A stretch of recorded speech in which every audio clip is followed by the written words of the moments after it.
Bueno, vamos a empezar de nuevo con el siguiente tramo de la jornada de hoy, que como os decía antes, corresponde a la parte de aplicación de ondas de choque en rehabilitación y fisioterapia. David, puedes apagar la luz si quieres. Bueno, así como antes veíamos en las charlas anteriores, la que correspondía a Alejo de Llopart, que nos hablaba de la tecnología aplicada, la que correspondía al doctor Salvi Prat, que nos hablaba de la pseudoartrosis, y la que después nos comentarán nuestros compañeros de la unidad de pie diabético, que nos hablarán de las úlceras del pie diabético. En cuanto a las aplicaciones clínicas, pues nosotros tenemos, comparativamente con el resto de nuestros compañeros, una situación en la que el indicador por el que vamos a valorar la efectividad terapéutica de la onda de choque es bastante diferente. Así como, por ejemplo, en los casos que nos ha mostrado el doctor Salvi Prat, pues nosotros tenemos un indicador de imagen radiológica en donde podemos ver la evolución en cuanto a consolidación del callo óseo, y eso nos va a dar muestra de la efectividad terapéutica del tratamiento aplicado. Y lo mismo veremos en la úlcera del pie diabético, es decir, podemos ver lo que estamos tratando y qué está pasando cuando lo tratamos. En el caso de la rehabilitación, en la que nosotros aplicamos el tratamiento para tendinopatías y entesopatías, el indicador que tenemos es el indicador de dolor. Y el dolor es un síntoma subjetivo que pocas veces podemos ajustar bien o que podemos medirlo a través de escalas de valoración del dolor, pero no vamos a tener un indicador tan evidente de qué había antes de la onda de choque y qué ha pasado después de la aplicación de la onda de choque. De todas maneras, y en nuestro campo, una de las primeras preguntas que nos hacemos, pues porque cuando tenemos que explicarle a los mismos pacientes que ellos son muy demandantes de ondas de choque, es decir, así como decía el doctor Prat en su charla, bueno, yo tengo que saber qué es esto de las ondas de choque, porque cuando una cosa sirve para tantas o da tantos resultados en tantos campos, a veces pues no nos ofrece una garantía de fiabilidad. En el caso de la rehabilitación, muchas veces son los propios pacientes los que vienen a nosotros y nos dicen: doctor, a mí me han dicho que lo que yo tengo que hacer para mi evolución es la onda de choque, lo que me va mejor, lo que me va a ir mejor es la onda de choque. Quizá esto tiene que ver un poco con que en el tratamiento de las tendinopatías la onda de choque se ha utilizado mucho en el campo de la patología deportiva, y es cierto que la patología deportiva tiene mucha difusión y hace que los pacientes quieran tener un tratamiento pues que esté en un estándar alto, como el que tienen, por ejemplo, pues deportistas de élite.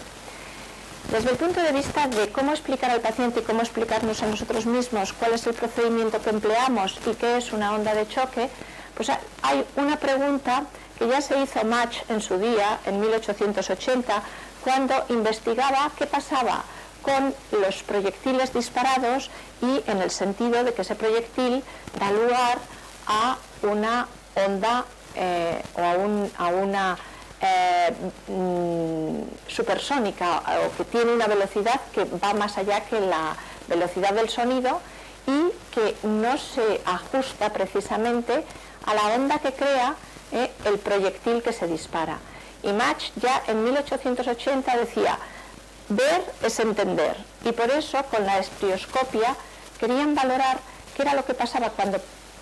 proyectaban o disparaban armas de fuego en la que el proyectil alcanzaba una velocidad superior a la de la propia onda sónica, es decir, una velocidad supersónica, y qué pasaba en lo que se producía detrás en el campo por el que el proyectil discurría. Y eso que se ve en la estrioscopia de Mach, y que sirvió para dar lugar a la ecuación entre la velocidad del proyectil y la velocidad de la onda, es decir, a la fracción o índice de Mach, que se llama así, que relacionaba las dos velocidades, la del proyectil y la del sonido, pues es algo que se ve también en fotografía ultrarrápida cuando se dispara una onda de choque sobre un cuerpo que puede ser microfragmentado, como es este caso, y en ambas imágenes podemos ver una onda de sonido de características triangulares o piramidales que recuerda lo que es la estela de una embarcación y que es el acúmulo de energía que produce ese disparo en el caso del arma, esa energía en el caso de la onda de choque, y que, como nos decía Alejo en la presentación inicial, no solamente focaliza sobre un punto concreto, sino que además crea un efecto de campo alrededor del punto donde vamos a localizar para abordar el tejido con esa energía producida por la onda de choque. Por lo tanto, en su definición, una onda de choque es una onda de compresión o pico de alta presión que sigue de una caída o una decompresión que se forma cuando la velocidad de un objeto se mueve a mayor velocidad que la del sonido en el medio circundante. Por lo tanto, tenemos una trayectoria supersónica en ese medio. En el resumen de lo que es la historia de las ondas de choque electrohidráulicas, que son ondas acústicas de alta energía generadas por un mecanismo de explosión de alto voltaje bajo el agua, pues empezaron a utilizarse en litotricia y son, de hecho, la primera elección del tratamiento para los cálculos de vías urológicas, y en el sistema musculoesquelético se emplean para reparación tisular y regeneración tanto del tejido cutáneo, del tejido tendinoso y muscular, como del tejido óseo. Se han empleado con más frecuencia en sobrecargas y lesiones deportivas, y es un campo en el que se ha podido demostrar una efectividad alta en cuanto a efectividad terapéutica, en cuanto a eficacia del tratamiento, que oscila entre el 65 y el 91% de buenos resultados, y también se ha podido ver que la seguridad en cuanto al procedimiento es alta. Nosotros, cuando tratamos, necesitamos tener buenos resultados en cuanto a efectividad terapéutica, pero tener también un alto índice de seguridad para no producir efectos colaterales. Y parece que la onda de choque, por lo menos en la experiencia que nosotros tenemos, ese índice de seguridad en cuanto a procedimiento terapéutico es también de nivel muy alto. En otros campos se ha utilizado la onda de choque para la consolidación de las fracturas o pseudoartrosis, como hemos visto, en situaciones de necrosis avascular, en situaciones de isquemia tisular o en las úlceras, como veremos en la última parte de la jornada de hoy. En 1995, la Sociedad Alemana de Ondas de Choque ya las aprobó para las tendinopatías, o las introdujo para las tendinopatías y pseudoartrosis, y en el 2000 y 2002 la FDA pues aprobó su utilización en dos conceptos específicos, como son las fascitis plantares y las epicondilitis. Con respecto a las características físicas, ya hemos dicho que la onda de choque supone un pico de alta presión al que se llega en muy poco tiempo, en fracciones de tiempo inferiores a los 10 nanosegundos. Se pueden alcanzar presiones que oscilan entre los 500 y los 1000 bares, es decir, que están entre los 10 y los 100 megapascales, que tienen un pulso corto. Cuanto más corto es este pulso de onda de choque, cuanto más corto es, más intensidad en unidades de presión se puede alcanzar sin que sea negativa o sin que produzca un efecto colateral sobre los tejidos, sin que produzca daño tisular. Ese pulso corto tiene una caída rápida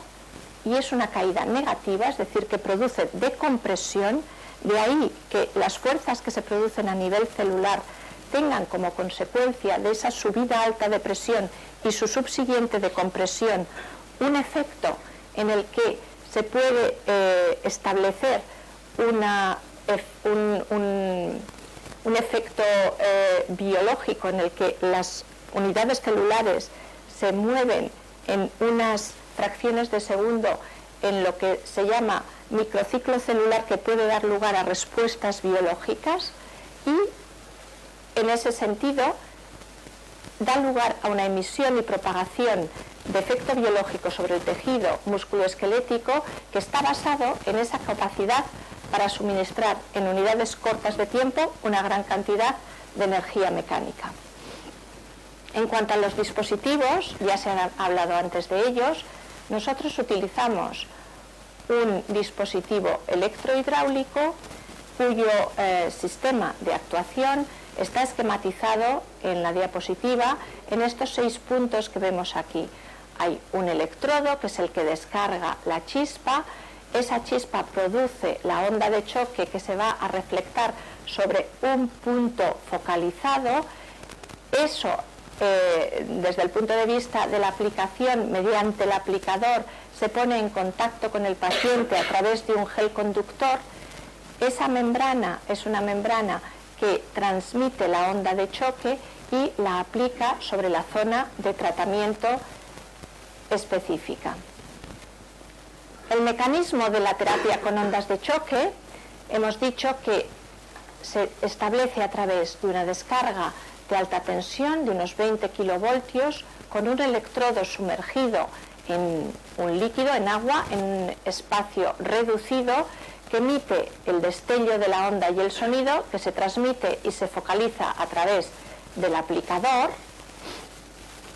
con el gel aplicado en la piel, y que a través de parámetros dosimétricos en los que influyen la presión de la onda de choque, la densidad de energía transmitida y la energía total aportada, se establecen respuestas en tejido intersticial extracelular y celular, pero fundamentalmente veremos que los mecanismos sobre los que las hipótesis biológicas de actuación de la onda de choque están en membrana celular y en aumento de la vascularización y de la producción de angiogénesis, conducen a la regeneración de los tejidos. Generalmente esa regeneración tisular, como nos decía el doctor Prat en su charla, pues tiene ya establecidos unos tramos o una trayectoria de evolución en cuanto a la curación y en cuanto a la formación de la fibrosis, de la cicatriz o del callo que una lesión provoca en el tejido musculoesquelético. Y sabemos que, así como en las fases agudas no hay mucha evidencia, o por lo menos no hay estudios que puedan demostrar que la capacidad de aportar energía mecánica de alta intensidad puede acelerar o favorecer el fenómeno de curación y de cicatrización de los tejidos, sí que en aquellos tejidos que han demorado su curación, que han retrasado su curación o consolidación o su formación de callo fibroso, en ellos sí que el aportar esta densidad de energía por unidad de tiempo tan importante da lugar a que se pongan en marcha los fenómenos biológicos de reparación del tejido que podían haberse demorado o bloqueado durante el proceso de curación. Por eso el mecanismo de acción está basado también en efectos que llamamos físicos, mecánicos o biológicos. Físicos y mecánicos por la capacidad que tiene la onda de choque de actuar sobre los tejidos con fenómenos físicos. El fenómeno físico que mejor conocemos y que nosotros conocemos también a través de otros de los agentes físicos que empleamos en medicina física y rehabilitación es el fenómeno de la cavitación, el cambio de la permeabilidad de membrana debido a que hay explosiones o movimientos que producen expansión de burbujas de gas que hacen que esos tejidos choquen entre sí, aquello que en el ultrasonido los fisioterapeutas saben muy bien, que se produce un micromovimiento en los tejidos profundos o en los tejidos intersticiales que da lugar a cambios en la o modificación en la membrana celular y por supuesto a través de ello a la expresión de fenómenos biológicos que ayudan a la curación de los tejidos. Y otro de los efectos físicos o mecánicos que se producen al aportar tanta energía por unidad de tiempo y superficie es el de microstreaming o el de micromovimientos que dan lugar a permeabilidad mayor de la membrana y cambios en el flujo iónico a nivel de membrana celular. Esto lleva a que, desde el punto de vista de plantear por qué estos efectos físicos y mecánicos tienen una traducción en un efecto biológico para los tejidos, se haya planteado, en el caso de las ondas de choque, la hipótesis de la mecanotransducción. Esa hipótesis, ¿qué dice? Dice que las ondas de choque de alta energía pueden propagarla, pueden dar lugar a su transmisión y propagación en los tejidos,